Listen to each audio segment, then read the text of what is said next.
On average, it rains every 2 to 3 days in the UK, and we're currently in the middle of a rainstorm with severe flood warnings. So instead of hunkering down in the dry, I'm heading into the woods to offer up some potentially life-saving wet weather camping tips. Always check for dead branches and trees before choosing a campsite. Check the canopy and use the natural cover that nature provides. Just a pair of Dunlop wellies cost me about 15 quid or something, and they've never let a drop in, and I've had them for years. Even if you've got waterproof boots on, the bottom of your trousers can get all wet. A pair of wellies that are comfortable enough to walk for a day or two. So a waterproof jacket, rain cover over the bag. I like to let my legs breathe, and I've only got that much of a leg that's going to get wet, and that can just dry out over the fire or in the tent, or we just suck it up and deal with having a wet thigh. It's not the first time we've had a wet thigh, and it won't be the last. Another top tip is turn your pockets into waterproof pockets by just having a Ziploc sandwich bag. You can have one on each side because rain can get through your trousers. If it's persistent, it'll soak whatever's in your pockets, and you can tie it off at the top. They also double up as camp shoes to protect your dry socks in case your shoes are as wet as a crab's nuts. Under the jacket, what I'd normally wear is a thin merino wool layer and a wicking layer under that. This will keep you warm even when wet, and it dries very quickly. You associate rain with cold, so you'll end up just putting too many layers on, and then you're just too hot. You're taking your layers off, you're having to carry them with you, or you're just sweating and defeating the purpose of it all. Carry a separate merino wool layer and dry socks. Keep them dry throughout your trip. That's your mission, and we keep them in a plastic bag or waterproof bag inside the main bag. When I've found a spot, I'll have a look up, see if there's any widowmakers, any trees with dead limbs on that might come down if the storms persist. Also, you want to be looking at your canopy and using that as a shelter as much as you can. Coniferous pines, evergreens, let nature do the work for you. If I wasn't doing this as a demo and it was like a survival situation and we really wanted to stay dry, tucked under this pine or tucked under these laurels or even under the holly, just get under it. Keep your pack off the floor and under as much natural shelter as possible until you've got your own shelter set up. The first thing we come to is the tarp, and that has got the paracord in the top ready to string out. I'm using a plough point tarp configuration which raises one corner and has the other three corners pegged out into the ground. Pegs are made by taking a straight piece of hazel, putting a point at one end and a notch at the other, which will hold the guy line. Wooden pegs hold the ground better than metal ones and save you weight and pack space.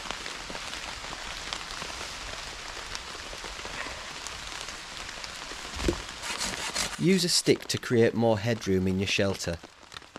Chamfer the edges to protect your tarp.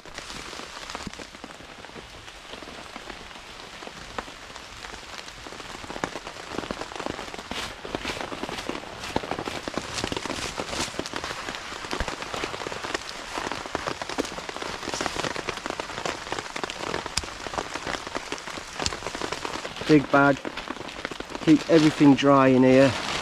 We also have the schmaug, use it as a towel, dry the inside of the tent or tarp with it, and then this bag will then go over the foot of your sleeping bag. It stops the condensation in your tent touching the foot of your sleeping bag and getting soaking wet, which it often does. It's not just about hiding from the rain, it's about utilising the rain as well. We can harvest some fresh rainwater from the tarp. We've got a little toggle here which is dripping quite a lot, and it won't take long to fill that up.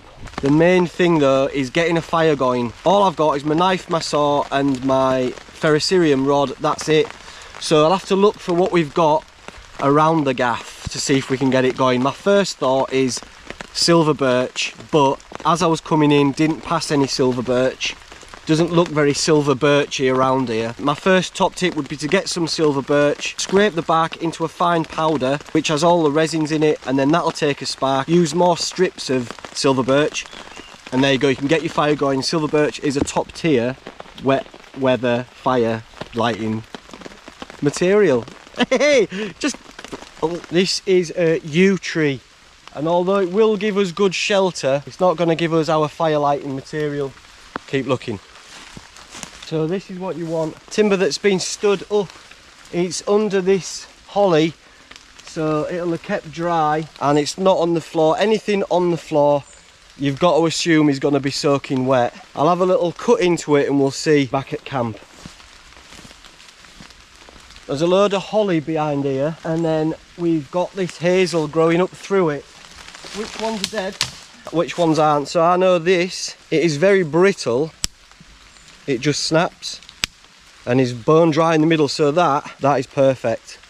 We'll keep that. But just as an example, so I'll do it with this little bit, mate, so it's not to ruin a bigger bit. But anything that you find that does this, it breaks and the fibres hold it together, you know that's still green, which means it won't burn, and that's not what we want. There's enough pieces in and amongst this to get a decent amount together, so we'll take these back to camp and then we'll get some smaller bits.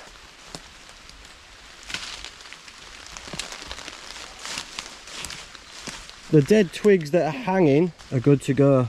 This is a juvenile oak tree, and it's got these big collections of growth coming out of it, and they're perfect because they'll catch all the little bits that are falling down and I can just have them. And if it's oak, it's hardwood, so it's going to burn better, last longer, be hotter.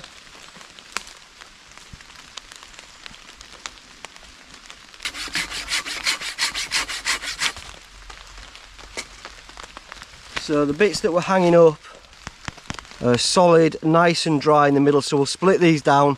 Look for where the knots are, where it's going to split easiest. That's where we're going to set it up, we're going to batten through. You want to go again?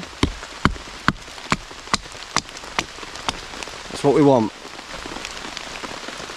Follow the corners of the timber, just gradually turning it as I go.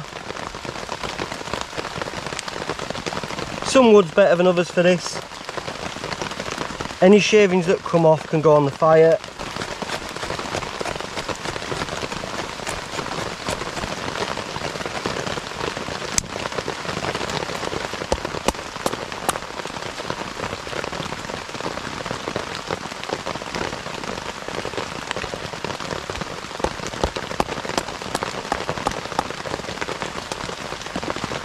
And now we take our ferrocerium rod and the 90-degree angle from our cutting saw.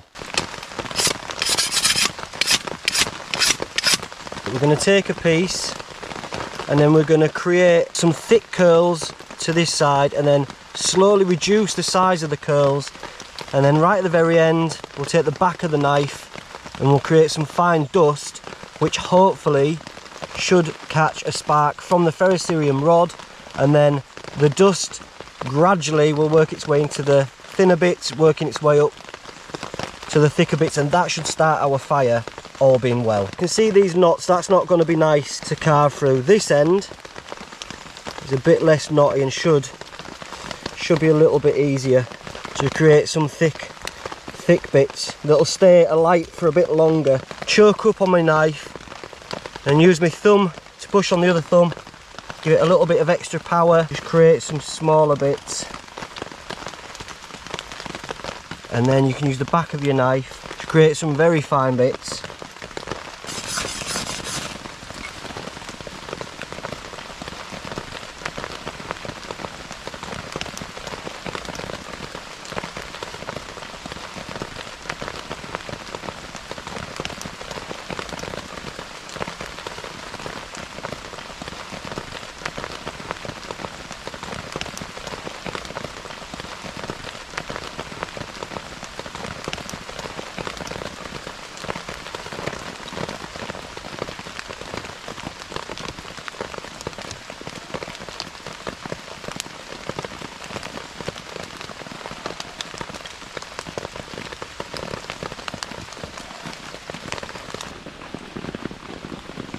You can use folding camp bellows, which have a wide end and a thinner end to help localise the oxygen to your fire if you need a bit of an extra boost.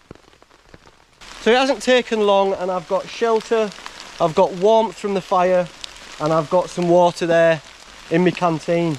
It's just rainwater that's ran from the tarp and into here. If you're going to be drinking a lot of it, or if you've got time, I would suggest boiling it. That's why it's good to collect it in one of these metal canteens, and then you can just put it next to the fire, get a rolling boil on and purify it. It's from the cloud, so it's pretty clean, but I would, just to err on the side of caution, if you're out for a while, I'd definitely boil it. But I'm just going to use it to put my fire out.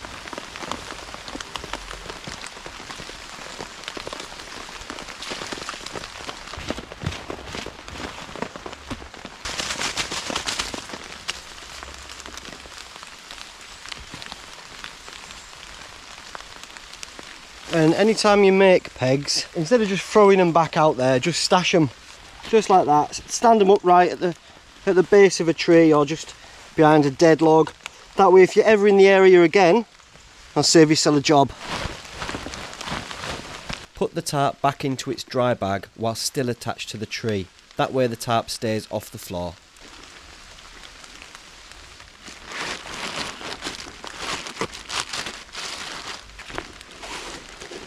And as always, and most importantly, leave no trace. Even my little wood shavings I've got rid of. I don't want anyone to have any inkling that I've been here. Ghost protocol, mate, ghost protocol. And don't forget, when you get home or when you get a dry day, get your tarp out and dry it out completely, because if you leave it in your bag, the next time you come to get it, it'll be mouldy, it'll stink, and it's not a pleasant experience. So make sure to dry all your kit thoroughly when you get back. I hope you've enjoyed the video. If you have, please consider subscribing and hit the bell notification to be notified of the next upload. And take care of yourselves. Bye for now.